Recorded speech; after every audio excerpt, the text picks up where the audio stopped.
$983.99.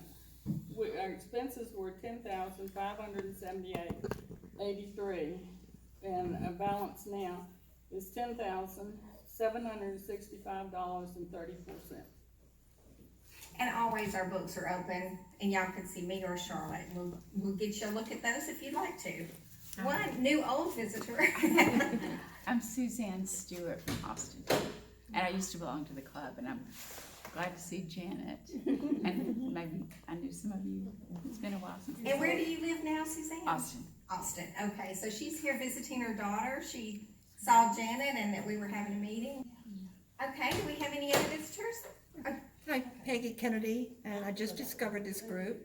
I'm thrilled to be here and the artist. So, And where are you from? What area? I live in Birmingham on Holland Avenue. Okay. So not Well, too we're so far. glad to have Thank you. And I'm so glad you came out to see. Any other visitors or new members that we haven't? His first time? Don't be shy. I'm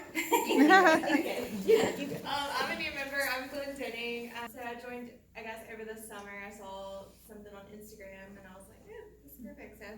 So here I am. We're so glad. Yay. We're so glad to have you, and I love your work, by the way. Yeah. I'm Melinda Goody, and I joined, I guess, at the beginning of the summer. I grew up in Mountain Brook, so I feel at home here. And I live in Indian Springs, and I paint with watercolor mainly. Awesome. But I'm just so excited that I'm able to join y'all now. Wow, we're Glad to thrilled. have you. over here, you just came in. You gotta introduce yourself. I'm Turner Hull, I'm here in Birmingham and have loved attending y'all's amazing art shows. And so moving back, I wanted to get involved and really happy to be here. Oh, we're so glad. Yay, we're so glad to have y'all. I'm very familiar with y'all's names because I do the Instagram. And always tag us when you want us to post something. That makes it easier for me to share. So. And we're still collecting social media. Yes, I think all of them have filled out the form with the social media Yeah, accounts. come So, on yeah. Anybody who's coming late, sign in, please. in. Okay, do we have any other visitors today? Okay, what's your name? Barry Downs. Okay, nice to have you. You live in the area?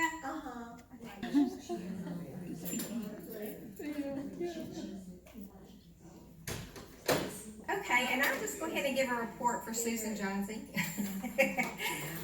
We had our board meeting last week, and we were happy to report that we have 133 members now with our group. Wow. So that is wonderful. We have definitely had a rebuilding year. Yes. And we've been so excited to see all the new faces, all the new artists, and it is just really building one of the art groups, I think, in the area. Just kind of a housekeeping note. Normally, and when I was working full time, I really pushed for this. We developed in our schedule 2 evening meetings, especially for those working folk. And unfortunately, it's challenged to find an evening location because this building isn't open at 6 o'clock at night. So we had been using the library and actually having to pay to use the library. They had a flood back in the spring. I don't know if everyone's aware of that, but it has been closed down. So next month was supposed to be our scheduled 6 p.m. meeting, and not going to be able to make that happen. So we're going to have the regular, it's the same day, Thursday, October the 19th, but it'll be at 10 a.m. in this room.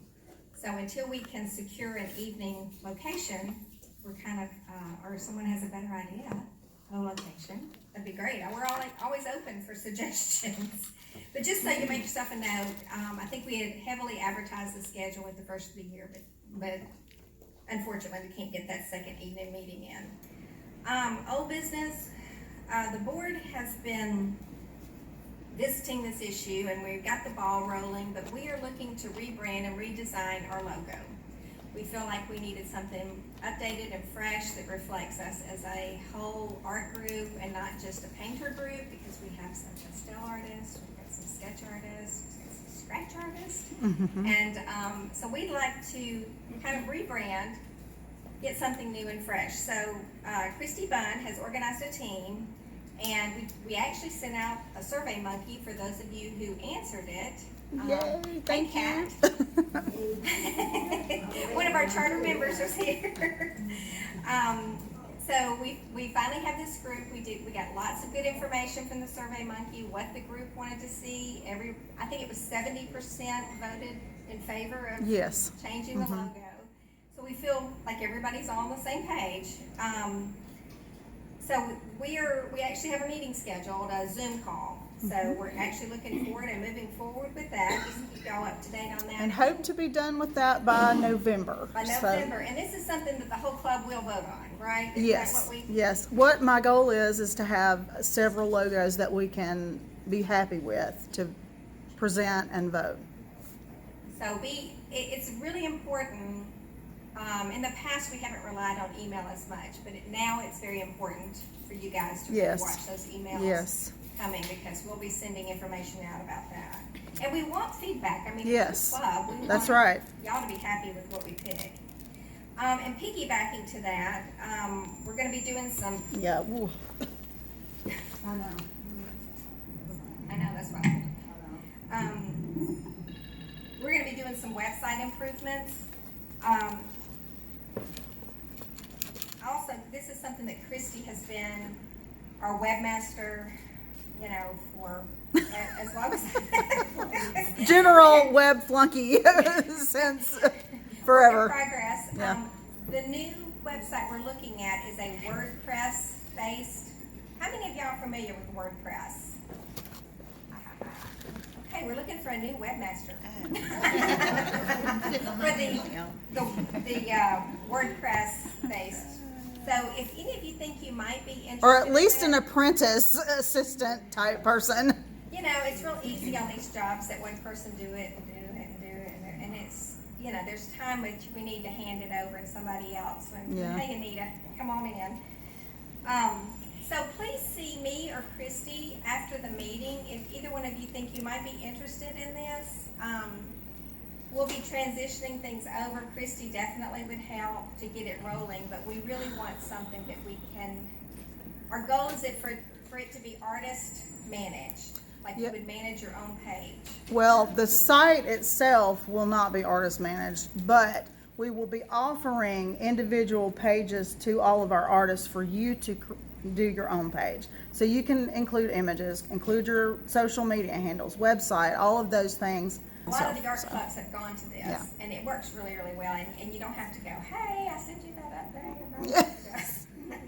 Well, it would be, for a club our size, it would be a full-time job updating people's bio pages. Yeah, 133 people, that's a lot. Yeah. And plus, we try to run you down and get photographs. I mean, most everybody has a headshot if they do any kind of Right. advertising with your art anyway. We could have some volunteers put on ones for those who cannot. Oh, yes. We will not. Oh, leave anybody absolutely. hanging. No. Absolutely. You know, there's all kinds of levels of expertise. Hey, girls, come on in.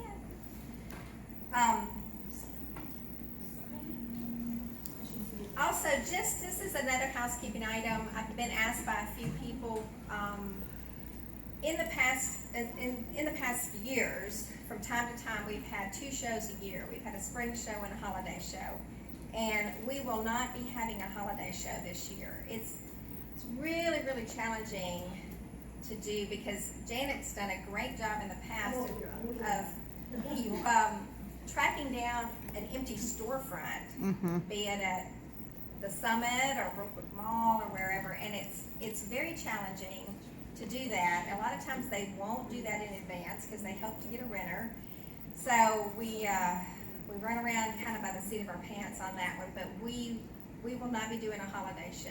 We'll look at that next year, but right now I wanted everyone to be aware of that, so several people have asked me. Our spring show at our board meeting, just let you know for the spring show, how many was in the room were in the spring show? Okay, great. Gosh, that's a good show. Just so you know, she gave a report that we had 52 artists this year who had booths or indoor in this room and indoor walls, Spaces, whatever, yeah. spaces. that is an increase. We had 41 the previous year, so we've increased that. It's 3 stuff in. Yep. Yes, it was, but it looked nice. It really looked nice. We had some great feedback from our Survey Monkey afterwards from the club that gave their ideas of what they liked, what the challenges were. And we have shared all that with our new show chairs, which we have 2 co-chairs for next year. So I want you to stand up, girls, and Beverly, sorry, you got your computer in your lap, she's taking a minute. This is Bev and Beverly. The Beverlys. Who are gonna be our show chairs for 2024. And they have done the show for years, they know about it, they have some really good ideas, and actually we've already been meeting with the city and getting some things locked down, so we're super excited this year. It's gonna be, you wanna give the date? Saturday, May the 4th. Saturday, May the 4th. May the 4th be with you. Perfect way to remember. We want to see a lot of Star Wars art. Kind of fun with that. As I mentioned before, we have, as we're preparing with the nominating committee to come up with a new slate for next year, I wanted to review, we also have club staff positions, which we have 2 openings right now that we really need to fill. If anybody has any experience with newsletter and typesetting and putting that together. InDesign or publisher or Yeah, whatever publisher. you use to do a little newsletter. We, since Bev is going to be working with the show, she really needs to give that up. It's just a job, and our newsletter is quite nice. and long. Our news with 130. Yes, it A lot is. of news. So we're looking for someone to take Bev's place. So if anybody might be interested in that, please see me or Christy. And again, the tech administrator for the website. We really, it seems like a great time to change that over since we're getting something new and someone can start off fresh with a new website. So please see us. We are diligently looking, and y'all get involved. I mean, this is your club. And then just lastly, our nominating committee, we're putting together a slate of officers for 2024. That'll be emailed to you via Survey Monkey again. So you'll be looking out for your emails on that. That's all I did. 15 minutes, that's pretty good. Wow. Do y'all have any questions that I haven't addressed, or please feel free just to shout them out. Okay, Martha, I'm gonna turn it over to you. Hey there, welcome back everybody. This is great to have our fall meetings now. And I wanted to just tell you real quick, if you have not signed the sign-in sheet, I know. if you haven't signed it, go ahead and sign it because we're gonna give away door prizes. So if you haven't signed it, you can just go over and come around and go sign it. Also wanted to mention that next month, Chris Cruz is gonna do our demo. She's a member too, and it'll be fun. Y'all will enjoy Chris Cruz. It'll be on October 19th here, 10 to 12 again. And then Barbara Davis is coming for our November meeting. She's excellent. Y'all will really enjoy her. She's coming up from Montgomery. She does impressionistic oils, and will do a still life, impressionistic still life with pumpkins and all kinds of things. She is fun too. And that'll be our last meeting. That'll be our last meeting until January. So y'all try to make it to those too, okay? And then, let me go ahead and introduce Joan. A lot of you know Joan already. She's been a member for a good long while, like I have, and seen her work. And we've actually watched some demos by her before, and she is so good at this. And I've enjoyed her paintings for many years because they're just fun and just vibrant, and I love them. So I know you'll enjoy her demo. I wanted to tell you a little bit about her. She grew up in Tuscaloosa. She went to University of Alabama and got a degree in art education, and then she later earned a degree as a registered nurse. And she lives in Vestavia Hills, where she splits her time between her art and working part-time in the Division of Pediatrics Cardiology at UAB Hospital. Busy lady. And her talent is displayed in art shows and festivals around the southeastern United States. And Joan's, I'm going to read a little bit from her website that describes her work. You can look around and see that she does different styles. There's art, abstract and figures and some of everything. And look at her pillows, they're so cute. And so she, on her website, it says, vibrant colors and free-spirited artistic style, a reflection of Joan's personality and lifestyle. My sister wrote that. Joan's unique and skillful use of palette knife creates impressionistic paintings that are both multidimensional and stylish. The abstract strokes can be interpreted a number of ways, yet each painting has a clear story. In each painting, you can see her love of life, and I agree. I've like I said, I've enjoyed her work for quite a while. And today I've asked her to talk about abstract, but she can talk about whatever she wants to. She will. And I'm going to turn it over to Joan. Y'all welcome her.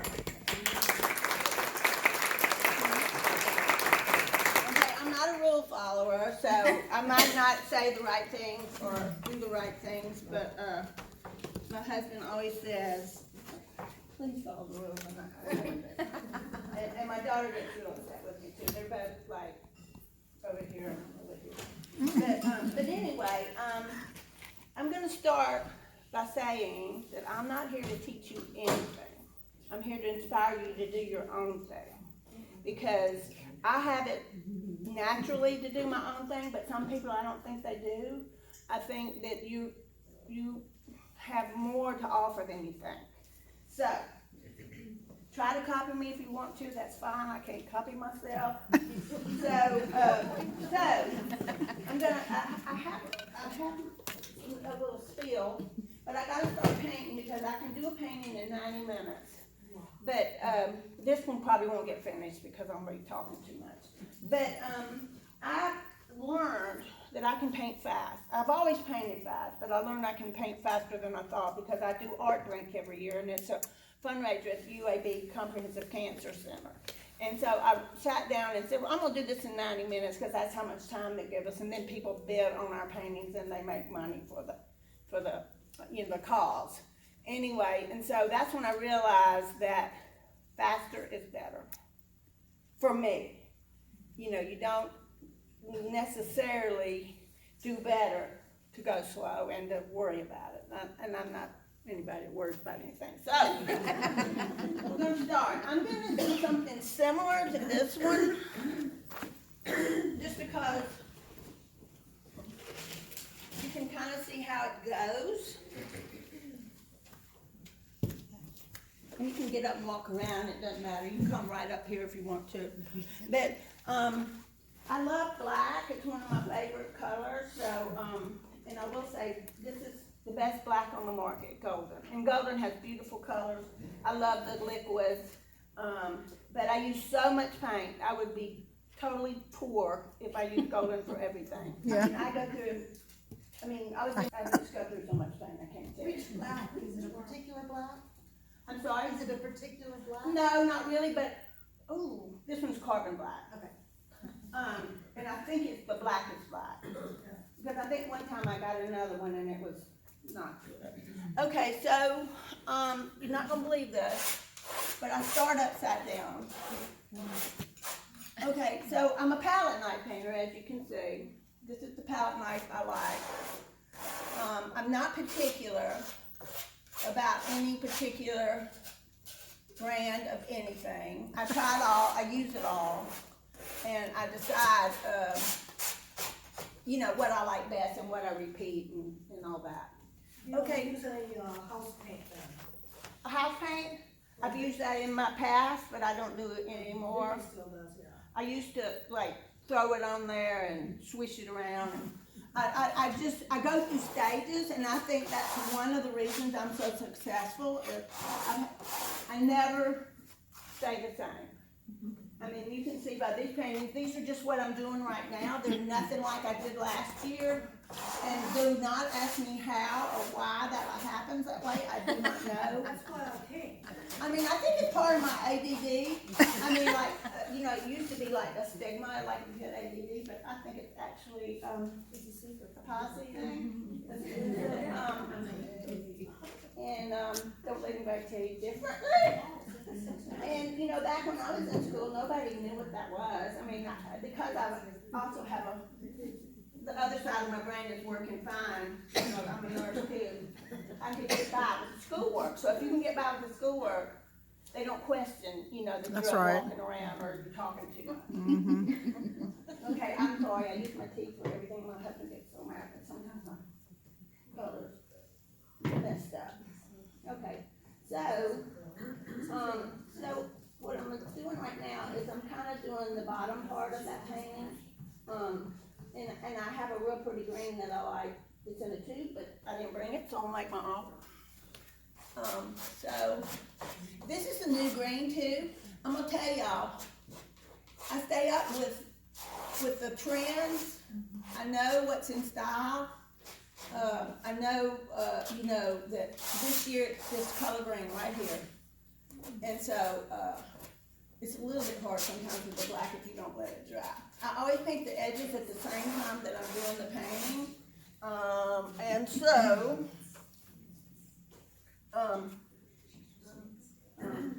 Okay, so I'm gonna start, I forgot what I was gonna say to y'all, let me see, I wrote it down.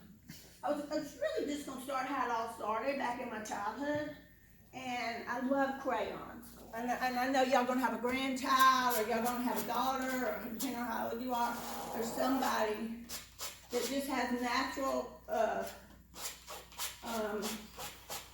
don't think they have natural talent. I think you have to develop your talent, but you have naturally wanting to do those things. Like the people that, you know, play the guitar, they go buy a guitar and they start practicing. The people that, you know, want to paint or want to do pottery or whatever, they, you know, they just want to. And I just remember being, you know, just drawing all the time. And I love crayons really, really bad. I still love them. And I had to have that 64 pack every Christmas. And my mama was really, really, we didn't get along on everything, but she always encouraged me to paint and always encouraged me and provided me with the stuff I needed. Which is, you know, sometimes you can't do that. I mean, this is not cheap. No. This hobby is not cheap. And so anyway, then it got on up to high school, and for some reason I just had the best teacher in the whole world, and it worked for me. Okay, I'm switching. It worked for me. She just saw something in me, and it was the first real authority that you know, emphasized that I could do or be whatever I wanted to be. I mean, I was about ready to go to college. I had a boyfriend. I thought I was going to get married and, you know, have kids, and it just really didn't matter. You know, what women did back then, you didn't have to have a job or anything, and so, but she said, you know, that I could be an artist and that I needed to take art. I was really good or whatever, and so, heck, I went to school and started painting. I started doing pottery. I started doing everything. I loved it. Now, that was expensive. Back in the 70s, I had a charge account at the art store. I do not know how people that didn't, you know, have that could do it. I don't know. But back then, it was Alvin Stella. Any of y'all old? Oh, yeah. You know who he is. He's a hoot. I think he died not long ago, but he was an abstract painter, which at the time, you gotta remember, that was when abstract was first coming along, and it was a lot more, what's the word, in style or whatever. And, you know, he was big in Alabama. I don't know how far he got around, but I had some really, really good teachers and some really good, influences. I can't remember anything specifically that they taught me other than you just did it. I mean, you got to class and you're doing a painting and he'd come up and say it looked like crap, didn't use that word. No, he tear it And, up. you know, and then, you know, everybody start crying, the girls in the class start crying. And there wasn't any girls, to be honest with you. I was in Woods Quad, if anybody went to University of Alabama. Yes. Oh, and also, this is my palette. I don't do anything, see, that color's going away, and I'm doing some of this. Okay, my favorite color, which y'all have never tried, is called parchment. It's kind of an off-white. Anybody else love that color? I do. I have a question, did you paint, the entire canvas white, or just go flush it out? No canvas paint. I don't do the color, I don't do it white, it's just straight canvas. And, probably because I'm lazy, but I'm also wanna get it done and, you know, and all that, so, So that's just the canvas as it comes? yeah. And I have learned over the years, really white is one of my most important colors, and if it's already white, I definitely put the white up, the blue, the white paint on top of that. And, when I get closer to the finish, I'll show you how, now you can see, you can do this with a brush, you can't do it fast. So I'm happy with that color, but I'm gonna make it a little bit lighter. So I'm gonna mix it directly on the canvas. What color is with the parchment? I'm sorry? What color is with the parchment? The green? No, it's this, well, you know, it looks green when you buy it online, but it's kind of a khaki white. No, the other color. The seafoamy green. The seafoam green. Oh, this one, oh, yeah. I've got all different brands. This one's called Ocean Green. This is, Master Touch, it's from Hobby Lobby. This is the only place I can find this color, is at Hobby Lobby. Yeah. It's Okay. their brand. You can mix it, and you can probably, make it. Okay, this is another trick if you're a palette knife painter. Okay, I put that white there, and it's not blending very well. It's kind of leaving, so if you do this, put it, flat, and scrub it, and then it comes out smooth and pretty. It's something that I don't want it smooth and pretty. But right now, I'm just showing you different techniques. Like I say, I always paint the sides. Some people in here will say, don't paint the sides, real artists don't paint the sides, that's bull. You can do anything you want to, I mean, obviously, this is my business. And, I like it to be smooth on some of my canvases, and some of them I like to never put, modeling paste or any of that stuff. Okay, so, this is kind of the colors I'm going for. And here we go again with my favorite color. Do you have a reference photo in your head when you start painting, or a scene? Or are you just making it up? I'm making it up. I don't have anything in my head. I don't have anything in it. And you wonder how in hell did I, you know, I had a very, very, it was an important job. It wasn't a hard job, but I was talking, you know, important issues with parents and stuff, and you had to have, you know, some sense to do all that. So I do have that, but I don't practice it much anymore because I have retired. And I really loved working. It really was good for me because I needed, you know, to be like the real, I didn't need to be some crazy artist all the time. And so it's really good. I mean, if you can broaden your horizon, maybe you have a job and you need the art to broaden your horizon and to give you pleasure or, you know, help you make money or whatever. There are so many things that both of them, you know.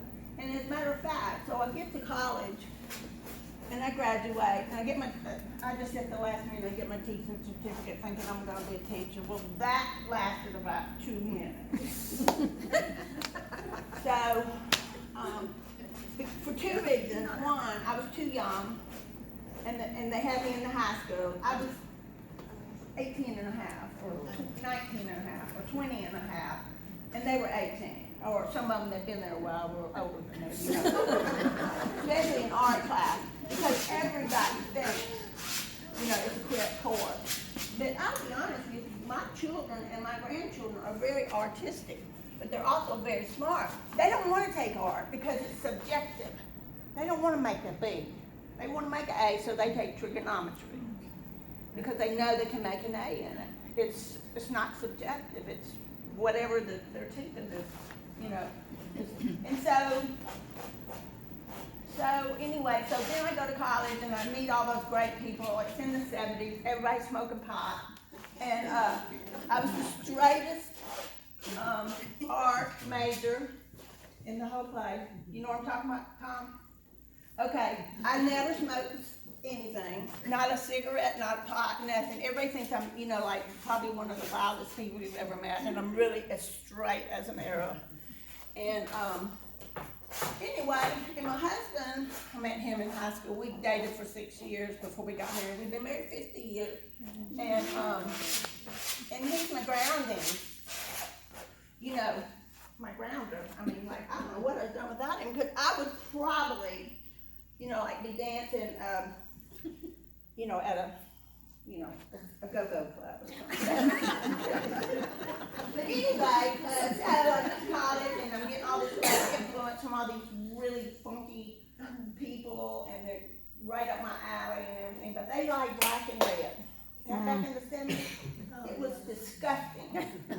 Black and red was the main two colors. No yellow, no white, no. Anyway, so, but you know what? I can do whatever you want me to do. I did exactly what they said. I made an A in every class, and people were begging for A's. But you have to remember, you're going to learn something from them. Even though I wasn't going to put that on my wall, I wasn't going to sell it to anybody, I was going to do whatever it took to make an A. So I made all A's, very proud of myself, because the guys that were, you know, part of it, they couldn't make an A to save their life. So anyway, I did pottery. I love pottery. And then I started to go to nursing school because my husband didn't make enough money. And so I said, well, you know, I'm not going to sit around and wait for this. I'm just going to make my own. So I went and got some, went down and enrolled in nursing school, and I found out that it was not going to be that hard because I'd already graduated from college, you know. And so it wasn't going to be that big a deal. Except when you have two children at home, and one of them's 2 years old, and one of them is, you know, in 2nd grade or whatever. It was pretty hard. And so, right about the time I'm about to, you notice I don't measure anything. I do everything by sight. And if it doesn't work out, I just figure it out later. Okay, so that's my horizon, or some kind of horizon. And I started selling my artwork. It was crazy. And so literally, I got my degree and I almost didn't even go out. I almost didn't go get a job. I decided, I'm just going to paint. I'm going to stay home with my kids and I'm going to paint and this, that, and the other. And but you know, one of the teachers got me to the side and said, you don't want to do that. I mean, I've had some of the best mentors, you know, in my life. I think that all the decisions I've made have been made with help from people that knew what they were talking about. And so I'm very thankful for that. But so I just stuck it out, went and got a job, same job I had for 32 years. I worked for pediatric cardiology at UAB. Best decision I ever made, because I had good insurance, I was making money, and I could go home and paint whenever I wanted to. So that's when I really realized that I could sell my stuff. So I started selling, and then I wasn't selling enough to feed my habit. You've got to remember, you've got to do something with this stuff. It stacks up in the basement. It gets really a lot of stuff in your basement. So I always tell people, if you're going to paint that desk, don't sit down. But I'm getting kind of old. And so I kind of like I kinda like to sit down sometimes. And I've had shingles, and we were talking about that this morning. Anybody in here that has not had their shingles shot, I am here to tell you, go straight to CVS and get it. It's a two-parter. It's like 98% effective that you will never get shingles, and that is just unbelievable. You'll need to go get it. Okay, so another rule. Just not much. I don't have many rules, but I usually try to use my colors at least twice. So if I decided this pink was going to be over here, I put some over here. And you know, it doesn't have to be anything. It's all about how you finish it. As what you put down at first, you know, it's going to be redone a million times probably. So anyway, we so then this is crazy, but Mountain Art Association had a big impact on me too. So back in when did it start then? At 80 what? What The association. 81? It was in the 80s. It was in the 70s. It was in the 70s? Okay, well, I was wondering if it was in the 70s. I was thinking it was right after I had my It was right son. at the turn between the 70s and the 80s. Yeah. In the early 80s, Tootie Fash called me one day. She'd seen my pottery somewhere. My pottery, but I don't do it anymore. But she said, what's some orange? Oh, Collector's items. You don't do it anymore. yeah. Anyway, and so so Tootie says, listen, we're gonna have a Mountain Brook Art Show, and it's like in 2 weeks. And so she says, will you be in it? We need some new members because everybody in the association's old. Okay, well that's hilarious because now everybody that's in it is old again, but it's my generation. but it's my generation. Okay, so we need some new people. You people out there. Okay, so she says, okay, you know, I didn't have a tent, I didn't anything, so we rigged up something, and she called me on Thursday night before Saturday and says, oh dear Lord, she said, I didn't know this or I forgot. You have to be a 2D artist. You can't bring your pottery to the show. She forgot. She did. Okay, and like, of course I know that now, and whenever y'all, if we ever do vote, and I always vote for just 2D, but anyway, so, I'm thinking, oh God. So I got downstairs and I painted some paintings, and it was good, and it got me real inspired, and, but I said, by golly, I'm gonna take my pottery, but they're not gonna like it, so I just put I put a big piece on a stand, and I put my cards in it. It was the first thing that sold. Now, you know good well I was gonna sell it if somebody wanted it. And so anyway, but I don't do it anymore, but, so that's how I got Mountain Brook Art Association, and the outdoor show thing just thrilled me. And so then my husband and I started figuring out how, you know, how we could make it better with the setup and everything, and that's when I got a real tent. I got one of those professional tents. Cost like, back then, it cost like $1,500. It had walls and, you know, everything. Because I had done a show outside somewhere, and I couldn't sleep at night, knowing that my tent was gonna blow away. So I just got a good one. And anyway, so I started doing the circuit, and it just blossomed from there. I mean, it was absolutely amazing. The more this is the key. You can't sell it if you don't have it. You can talk about that I do florals. I do realistic kind of florals. But if you hadn't seen them, you're not gonna know what they look like. So go to my website and see some realistic flowers. But StoneCurtisArt.com. But a lot of it's just it's a weird business because definitely if you want to paint but you don't know what people want, well, just do what you want to do and then just keep doing it until you get better and better and quicker and then try to make a go at it, you know. I have this internal, I don't know what it is, I paint every day, y'all, every day. Even when I worked, I didn't paint every day, I only worked 2 days a week, but I would paint 4 days and 2 days. And, it's something that if you have it, you can't, it's a passion, or it's a affliction, I don't know what it is, but the more I paint, of course, then the more I sell, and the more I sell, then I go to something else. Cause one year I was doing the figures, and they sold like hotcakes, and then they kind of slowed down, so I said, well, I better do something new, but, you know, I don't know what the answer is, except that you have to change with the times, if you wanna do this for a business. If you know, I mean, obviously, most of you are not in the business, you're just painters, and you love it, and you're just gonna paint and enjoy, you know, what you do and all that. But, I have to do it. I don't know what's gonna happen when I can't get downstairs to do it. Okay, so I'm gonna do this one different. I'm gonna do something like this. Joan, you said that you get the current colors, Like with style. but where do you get them in a certain magazine? How are you? I look through a lot of magazines.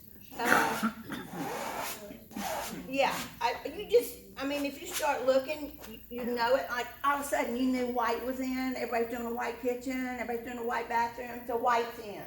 You know, you just kind of absorb it from what you hear and what you see. I've always enjoyed, you know, decorating. I mean, just my own house, but I don't know where I hear it. I guess I hear it on I see it now that we have Facebook and Pinterest and all that stuff.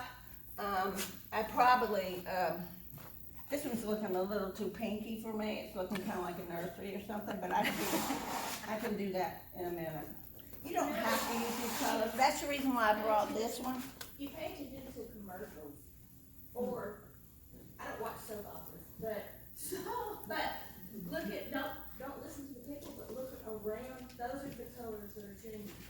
So in commercials, it's like Yeah, commercials. Yeah. well, Yeah. Okay, so this one right here. Okay, so that was my first one that I did with. That is a palette knife with some brush accent. Okay, so I'm at a show and they love it. Two guys, gay guys, are my best customers, and they know what's in, and they're such good friends. Anyway, so he said he wanted that, but he told me exact colors he wanted, and so you see that there's no pink in here, and there's no yellow. Well, a touch.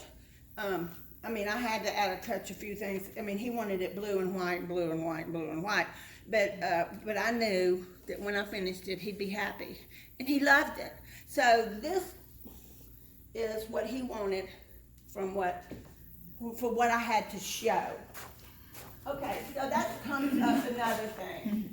Okay, does that look like a boo-boo? Maybe. I mean, but it doesn't matter. Just smear it in. Okay, so I'm very, very accommodating. One reason might be because I don't need the money, or maybe it's because my feelings don't get hurt easily, or maybe it's because I just want to please everybody. But I can tell you right now, if you love your stuff more than the customer, you're not going to sell very many, because the customer is always right. So I do at least a commission a week, maybe 2. Like this week I did 2. He wanted 2. And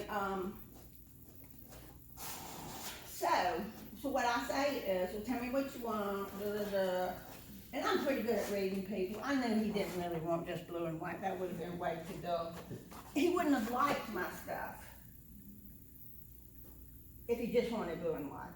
So I just took it down like I was paying attention to him. And I, you know, he said, I didn't bring any gold. I have to make some. Okay, so you can make some gold. Not shiny gold, but I can make some gold. This one. Okay, this is one of my favorite colors. I'll show you how it looks. It's kind of a transplant. It's called aged bronze, and it's real cheap. It's made by Chroma. I use it a lot on my flowers especially, if y'all have ever taken a picture, taken one of my classes of flowers, but I'm just gonna put some up here to show it to you, just to show you. See how it's kinda transparent? And it's kinda like to me, it's like a dark color without being too dark. Anyway, I'm gonna make some yellow, some goldy color. So, I tell him, I said, all you gotta do is tell me size. And so he tells me, and then I go home and do what I think he wants. And it's never not worked. It always works. They really want my style, and if they want my style, then they're gonna get my style. They're not gonna get something that I just, But I will say, people can influence you in the most positive ways. I never would have thought to put, I don't know, that a color in there that they just love, and so it really improves my practice and all that stuff. Remember I told you I use colors twice at least twice. So I put it up here, it'll be fine. It'll be fine. Okay, so this is looking kind of weird. Okay, so now back to the so I sent them a picture last night and they loved it and they're fine. I'm doing a show in Louisville, Kentucky next week, and I'm gonna take it to them when I go. Okay, so now back to my career. So I started doing these outdoor shows, and I could not do it without my husband. I am not a he woman. I cannot carry and lift, and I can't do things that it requires. But it's like our show that we had in Mountain Brook. It's hard work, but you got to get out there. You just have to get out there if you're gonna, and that's the way you do it. And so I started applying to these big shows. You have to go to Zap. I've helped, some of y'all with Zap. It's a process, takes a while, and it is definitely a process. And anyway, so you apply to all these shows, and if you get your feelings hurt, very easily, you might not want to do it. I'm sorry, this phone is ringing.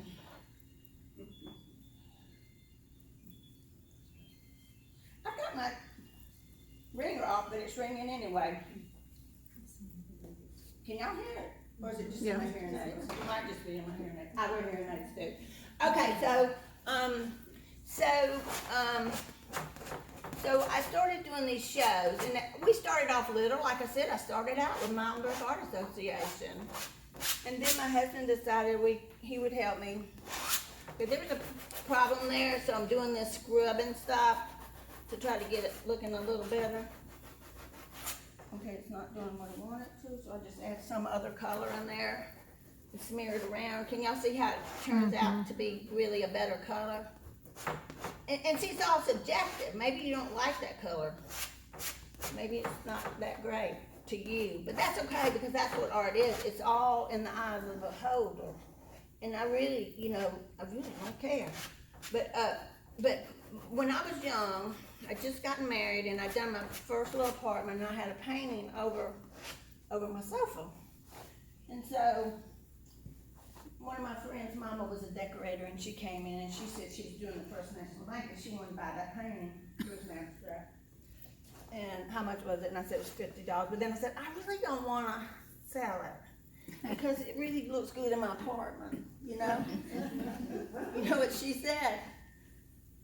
Get over it.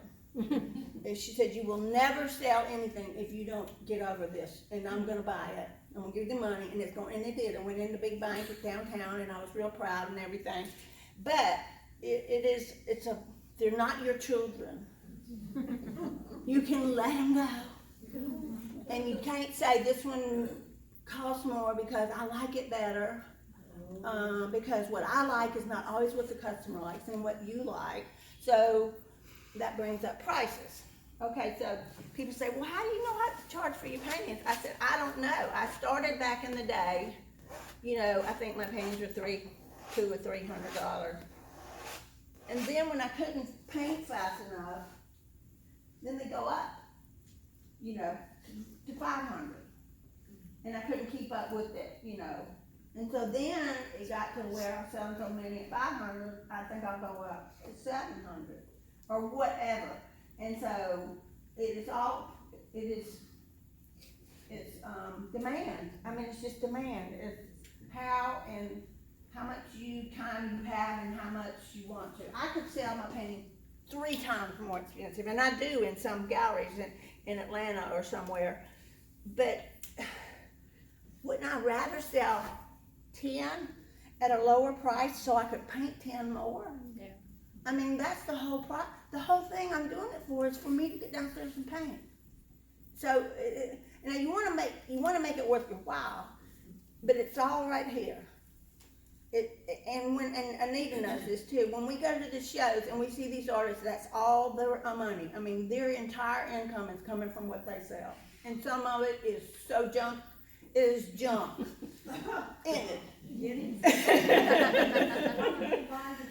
Anita does a lot of shows with me.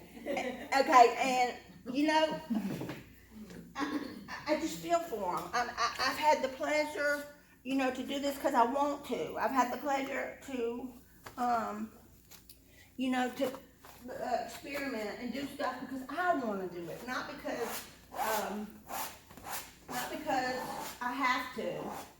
I think it makes a huge difference. I think it makes a huge difference in your life to practice that way. Practice your whole life that way. I read an article about the other day about somebody was saying, it was on Facebook, some of y'all probably read it, but this is metallic gold. I like it because it's transparent. Okay, so this article was about this. See that? You can just rub it right out. Now this is acrylic. You can't do this with oil. No.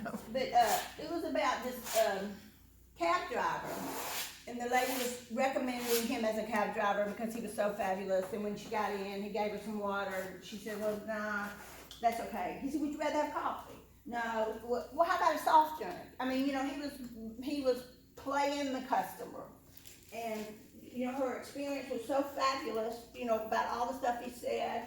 It told her how much it was going to cost and everything. And she said, well, let me ask you, are you always this nice and this friendly and everything? And he said, you know what? I didn't used to be. He said, I hate my job. He said, I was terrible. The people were terrible. I didn't make much money. And he said, I read an article about you can be a duck or you can be an eagle. He said, I was a duck. He said, I was just cracking, you know, to get by, you know, basically. And he said, I chose that day to be an eagle. He said, I went out, I cleaned my car. I decided I was going to make it a customer business, not a, you know, and he said, and ever since then, the first year I made twice as much. Second year I made 4 times as much. And he said, I have so much business now, I don't know what I can do. Now, that could have been a fake story, I don't know. But I thought it kind of sums it up. When you're in the people business and you're selling, I'm selling me. I'm not selling shoes. You know, you have to be accommodating. You have to be cute. You have to be fun. You know, and you have to like what you do. And I think it comes through. And most of the time, if you can meet your customers, they want to meet you. They want to know where this comes from. And they're going to want your painting because they like you. Or they like it good enough, and then they like you, so they just go ahead and buy it and see if they like it, you know. So I think that is part of why I'm successful. Now, I don't know, you know, if there's some other things that other people do that might. Okay, so I have some orange over there, so I don't know why I don't have any orange over there, but I'm going to put some orange over here. There's another one of those boo-boos, so. Because I forget to wash my, you know, you wash your brushes, but you forget to. Wipe your palette knife. Yeah, I should get another one.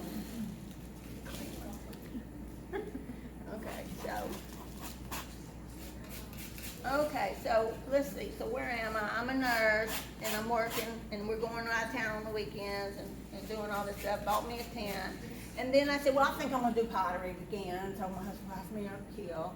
And then I started doing pottery and it really messes up your hands, really bad.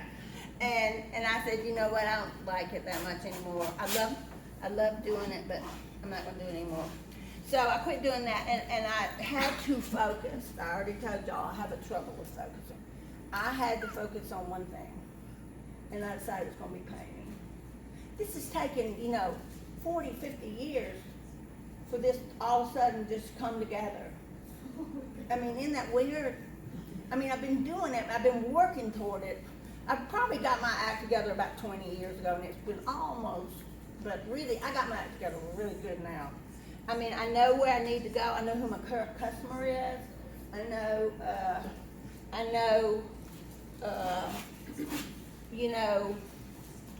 just the things that work, I think part of it is, I just like to paint. And I'm sure y'all do too, or you wouldn't be here. Well, you're cute and you're fun. Well, thank you. Tell my husband that. Of 50 years. I was supposed to say, he's probably figured that out by now. He's been Exactly. together that long. She's so full of it. Don't even believe a word she said. That's what he's probably saying. Joan, how many shows do you do in a year now? How many shows?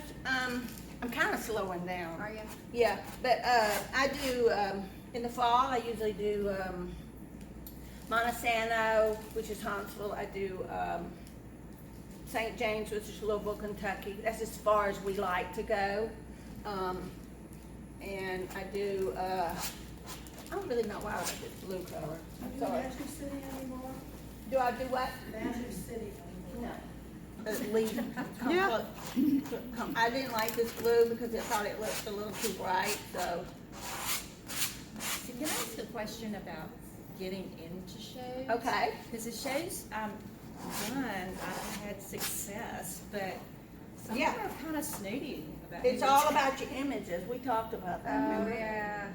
Okay, so I will say that that's one reason why I like St. James. It's probably one of the biggest ones in the United States, but once you get in, they'll come around and look at you. And if you make a 5 on their checklist, you're in for life, basically. So Which one? It's St. James. It's in Louisville, Kentucky, and it's in a neighborhood kind of like Mountain Brook, and the old houses, and it's beautiful. It's a terribly expensive show because I think the booth fee's like $6.95. But it's a 3-day show, and you'll make it if you got stuff to sell big enough. What sells you the best, those abstracts or your florals or your? Well, see, that's the problem with me. I have so many faces that I never know. But I don't know. Sometimes I don't get in. And I've been in it 5 years in a row, and then I don't get in the next year. It's all the judges in there, Anita. Who knows? And so then I think, well, maybe it was my tent picture. So I professionally had somebody do my tent, and I told you that. That is real. Has he done it yet? Yeah, I've done it, yeah. Okay, well, there's a guy online that does that. Your tent has to represent what you sell, but it's gotta be immaculate. I mean, y'all know I'm not immaculate. And so, he didn't stage it, he staged it with his editing. So I took a picture of my tent with 1, 2, 3, 1, 2, 3, 1, 2, 3. I had 9 paintings up there. Usually I have 29 paintings up there. And then I sent him a picture of this and that and that, and he put them in those spots. And then he took the grass out and put a gray carpet. Stuff like that. Digitally cleaned it up and made it beautiful. It's beautiful, isn't it? Yeah. He knows his stuff. And he can tell you what, and I've already forgotten his name again, but he'll tell Larry you. Berman. Yeah, Larry Behrman, yeah. She's not local. No, Pennsylvania. Yeah. Okay, so the next thing is I love negative space, and I realized this when I was younger. I start doing all this and then go, ooh, I love all that, you know, and so I just leave it white. I mean, if you look, I mean, I'm not there yet, I made this big boo-boo right here, but sometimes you need to use white, you need to, because it's in style. Yes. I mean, that, if for no other reason, it looks great in that white kitchen. How much are your pillows? They're 95, they are a bargain, they have feather inserts. I can't find. They're not, those are sold, well, two of them are sold to, Melanie. But she said that she would come get them, but she didn't come. Oh, well. I can't find them on your website, what would they be under? What? Pillows. The pillows? Y'all, my website has not been, I have not worked on it in probably 5 years. It really is sort of just a photo gallery for me. So like if everybody wants to just see what I've done over the years and where, my, style is, you can go to Joan Curtis Art and I just tell them that and there is nothing on there that's not sold. I've sold every single thing. And, one time, it's interactive. I mean, you can buy it right there, and it'll tell me it's sold. And that happened one time, and I went, oh dear God, I don't have that painting anymore. And I called. I was so lucky. I called a gallery, and they still had it. I couldn't believe it, and I went, ooh, it's gone now. It's sold. But really and truly, I don't get much activity on that. I just, like I say, I use it as a photo gallery. Just to say, you can go look. Okay, that's all, looks too dark to me, but that's okay. I'm gonna add some white. Do you stretch your own canvases, or do I you buy used to them? when I was young, but I do not now. Yeah. I mean, like, it's only, if you did it, it's only to save money, and I don't think you can save money anymore. I don't think you need to do that. I prefer them to be stapled on the back, because when you get big and you're gonna be outside and stuff, they can warp. Yeah. They don't very often, but they can, and, so. Where do you purchase your canvases? I buy them anywhere they're on sale. I'll be honest with you, I prefer Alabama Art Supply, just because they are our local business, and I feel like they do so many things for me, just helpful things, and anyway. Okay, I gotta quit talking, I gotta get this going here. Let's see, okay. Now, I don't know what happened down here. I don't even know why I started doing it like this. I just did it that day, and I thought y'all might want to see how it advanced. But the thing is, you cannot reproduce it, because that day it worked out right fine, just perfectly fine the first time. And now I'm not sure. I don't want to keep y'all here forever, but you kind of get the idea of what's going on and how it works. Let me see. I had a little note to myself to tell y'all a few things. Let me see if I covered it all.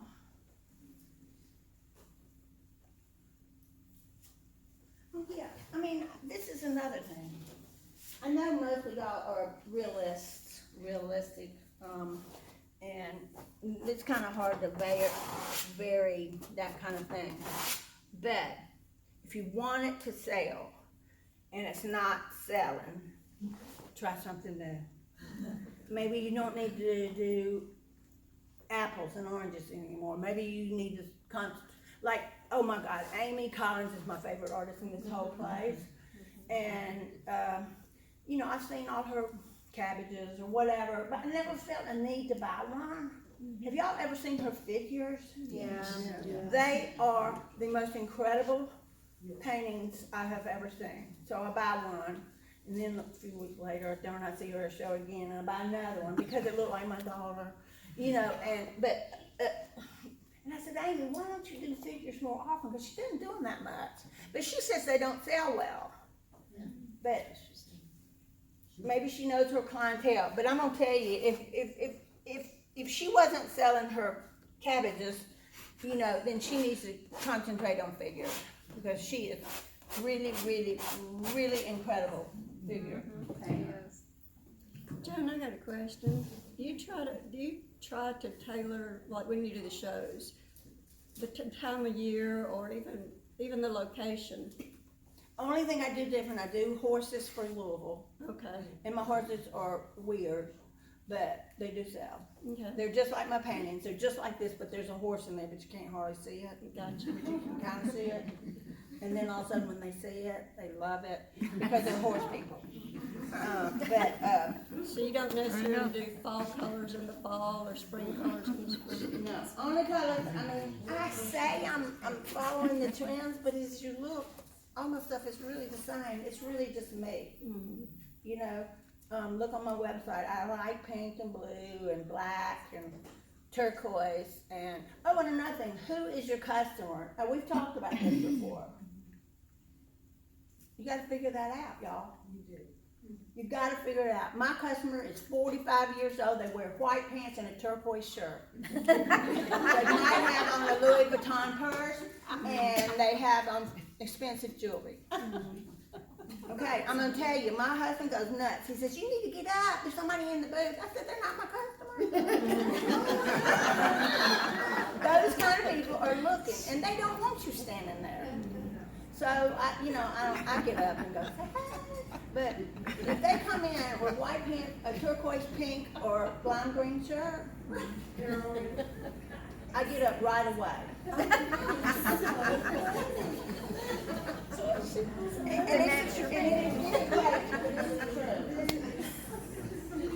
So they're not afraid of color and you recognize that.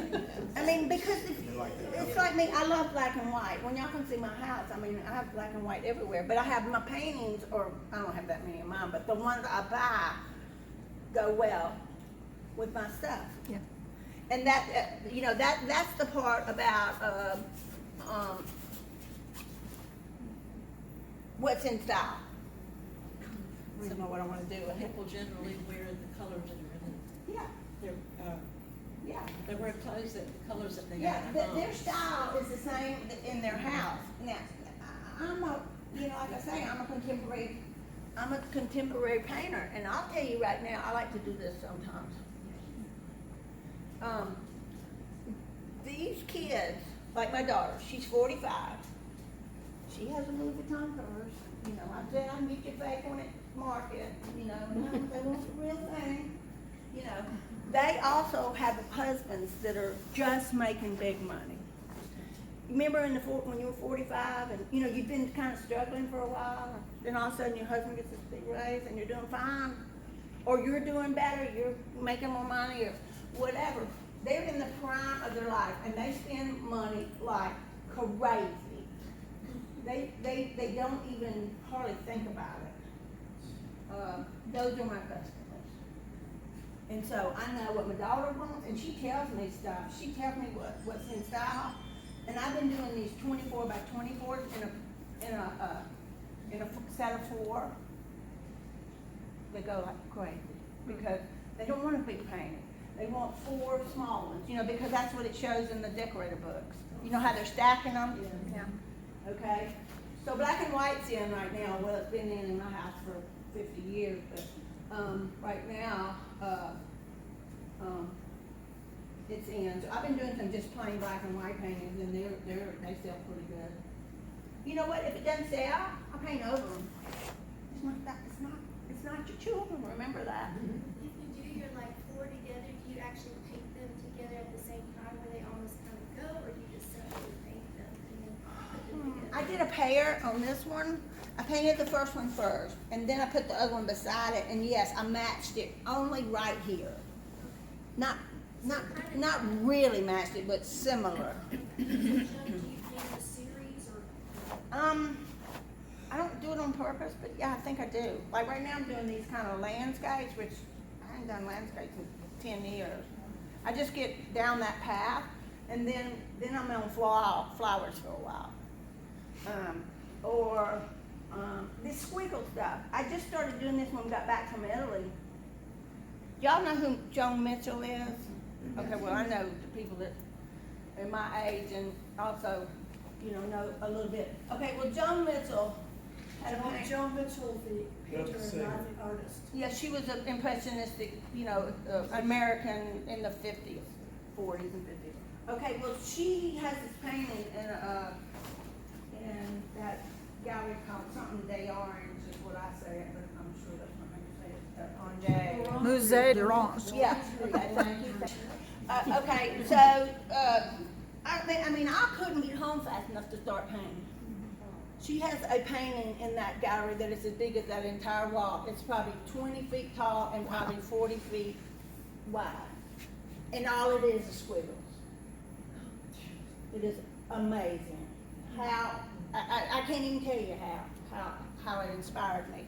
But you just have to be inspired. It's all about inspiration. And the inspiration comes from, places you never think about. Okay, so I see that the white area in here looking pretty good. I might have to add some more color. But then what I do next is, some of these will be covered over, and I'll do some more stuff here. But, so I start putting the white in. Now, I'm doing it messy. There's another blue spot. I love it too messy. It's okay if it comes down here, whatever. And then when I'm totally finished, I put a second. Oh, this is transparent white. Okay, no wonder it was transparent. Okay, let's see, I know that's plain white here. This one. Ah, that's good. I like transparent white, actually, but, so negative space to me is really so interesting to me, really. I put all the if you've had any art lesson, this is the negative, this is positive.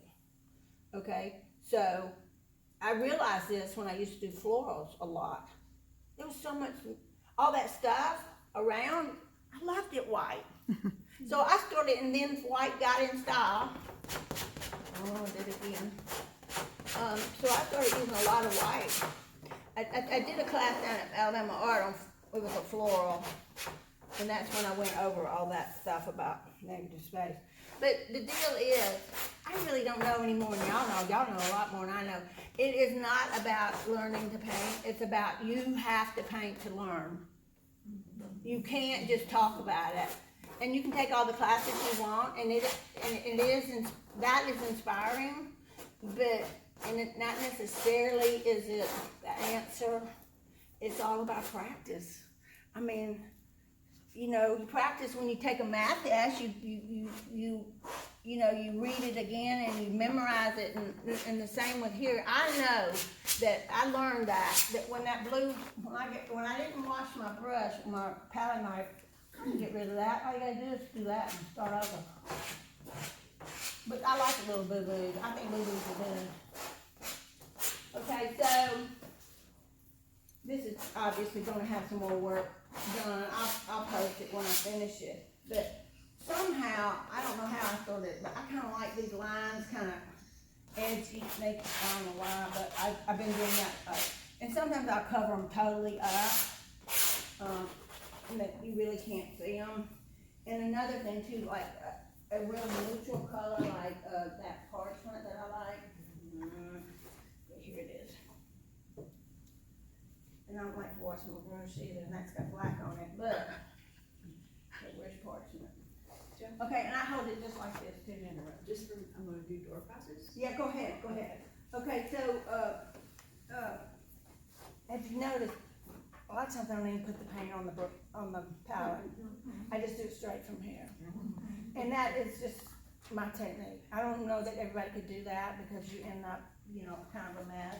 But, I like to mix colors, but I also love these colors. I love them. I wouldn't buy them if I didn't love them. So I love this parchment. And so a lot of times I'll do it kind of as my, let me see, what did I do? I don't know if I did it much over there, but I just know when to stop when I feel like it's finished. But like sometimes if I do some of this before I put the white in, it gives the white not be so flat. And see, when this gets low, then I cut it. I got my scissors. I mean, I'm like really a tightwad. I'm just pitiful. I'm so pitiful being a tightwad, but I talked to my financial advisor just yesterday. And he said we're doing fine, so I'm glad I've been a tightwad. But sometimes I'll do this. Where will you post this? Where you want me, I can, I'll send it to Janet, and Janet, you can do it? Yeah. Okay, when I finish it totally, okay, so like, So Joan, do you finish them with any kind of mediums?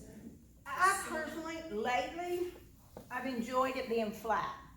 Like these colors, if y'all come up here and look on any of these, lately I have not been using, but if I do use it, I use gloss gloss varnish. It's made by Liquitex, because I'm using acrylic. Okay, that's if I want it to be shiny. Do you worry about like some of those colors that I love that you're using, like pink and orange, that there might be fugitive and like you have to seal them to keep them from fading, or is that not an issue? Acrylic paint is never gonna fade. I would guess, it might get old, I mean, like the canvas might get old or something, but no. I mean, like my pillows, I can wash them in, you know. I didn't know that. I would get so mad when people ask me, what do you do when it gets dirty? And I went, well, buy another one. I mean, see people that nickel and dime stuff. Okay, so these are painted with a palette knife, except for the outline when I use my brush, and it's 100% cotton fabric. It's not linen, but it kind of looks like it. That's not a print. No, I painted these are hand painted. They have feather inserts. Your decorator will love them. And I had so many people ask me, well, how am I gonna clean them? And I said, you know what? I'm gonna wash one. They're not your customers. So I took a pillow. I've had mine on my bed for 20 years and it's never been washed. I mean, so I took the feathers out, put it in the washing machine with some white towels, just so it wouldn't get all matted up. Took it out, let it dry flat, like you would a good pair of pants or something. And then I ironed the back and it looked just as pretty as this. Yeah. I mean, it is amazing. Where do you get your pillow? I don't tell. Okay. Some secrets. The only thing I don't tell. You don't do any prints. No, those are hand painted. I don't do any prints of any kind. I don't do anything that's not original, just because it's easy to say that when you're somewhere. Well, how much is the print? I'm like, oh. I mean, because the prints I would want them. Carol Matthews? It's just not me. Do you, Hey, Sarah. okay. Do you frame your work for shows or for searching shows? The two that are framed came out of my house. And I always tell people you don't have to frame, and I'm always just, oh, no, you don't have to frame your work. And then I went home and I looked every one of mine framed. I mean, is that crazy? But they're framed because my house is so traditional. And when it needed to go with the rest of the furniture. You got this funky painting, but when you put a frame on it, and it will only be something little, like gold, small gold leaf, or even an antique. It'll go anywhere. It'll go with your mama's sofa and your Oriental rug that Cindy gave me. It will go with it. And that's all about, What'd you say? spiffing up your look. So, anyway, I'll finish and I'll let y'all see the rest in a minute. I might put some pink in the sky. Are you comfortable sharing what you sell this for? What I sell it for? Yeah, are you comfortable telling us Sure. what that would sell for? Okay, this is the deal. When I'm in a gallery, it usually goes around 1,800. Okay, but all my galleries, like Liz Lane and the places I am right now, I'm not in there.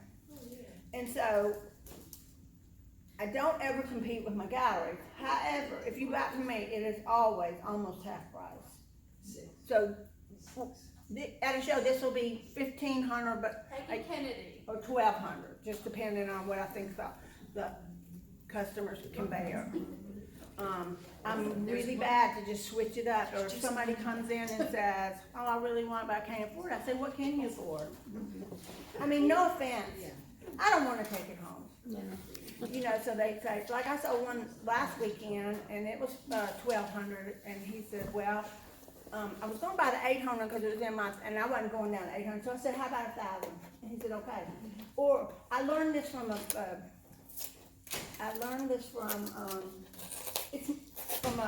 artist. One time I wanted one of her paintings, but I hadn't sold anything, and so I don't buy if I hadn't sold. I buy so much of these shows, they're so fabulous, there's so much good art, and so much good crafts, like beautiful purses, beautiful whatever. And so I said, I'm gonna come back and buy it when I sell something. She said, no, you just go ahead and take it. It was just a little painting of a dog. I'm gonna give it to one of my kids. And I said, no, I'm not gonna take it. I mean, because I could afford to buy it, but I didn't want to. It was against my frugalness. And so, she said, no, I want you to have it. She said, I always give away one painting a show to somebody that really loves it and really wants to enjoy it. And so I said, I know, but not me. I said, because I can afford to buy it, but I don't want to buy it. And she said, no, take it. So I took it. And so when I get home, of course, I send her a tip for the full price and everything. But I learned that, and I say that sometimes. If it's a young couple that can't afford an $800 painting, I say, what can you afford? I said, I want you to have it. I just want you to have it. You know, I hadn't gone so far as giving it away, but you'll be surprised. I mean, they'll say, well, we can afford $500. You know, okay, I said, I'll do it for $550, just because I want to bargain with them, and I won't want them to think I'm going to give it to them for nothing. You know, but it's all in the attitude, just like you want to be an eagle or you want to be a duck. I'm an eagle. I don't know about y'all, but I'm an eagle. It's a customer service. This is a customer-driven business. The customer is right, and some people never figured that out. I was a nurse for 30 years, and I think the only reason why they kept me because I was the PR person. I mean, you get so many disgruntled mothers calling about their sick children. You get so many people tired of waiting in the waiting room, and you know who they call? Joan, Miss So-and-so is having a fit out there, you need to go talk to her. Because the customer's always right. I know you sat here too long. I know, you know, I know. And I wish you'd tell the doctor, because it's his, I've told him 1,000,000 times. Now would you tell him? We go in the room, not one time in 32 years did anybody say anything to the damn doctor that was too damn slow. He was too slow.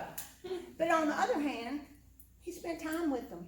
Once they got in there, they loved him. They loved him because he did spend time with them, because he knew they were, you know, they wanted to hear about their little sick child.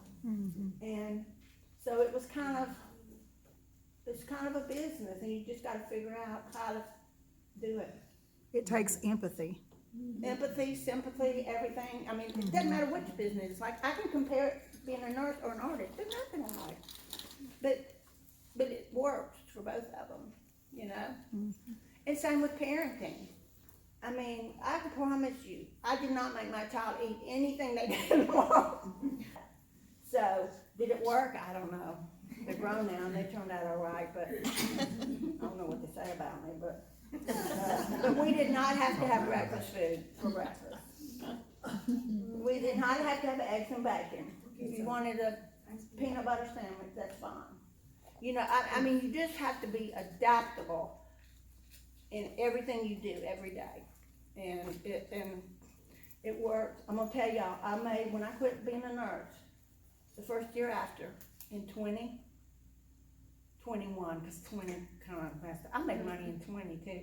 I made 5 times what I made as a nurse. But I only worked 2 days a week, so it wasn't that big of money. But you only get out of it what you put in it. It's 100% what you put in it. And if you put it in, you're gonna get it back out. So, thank y'all for staying.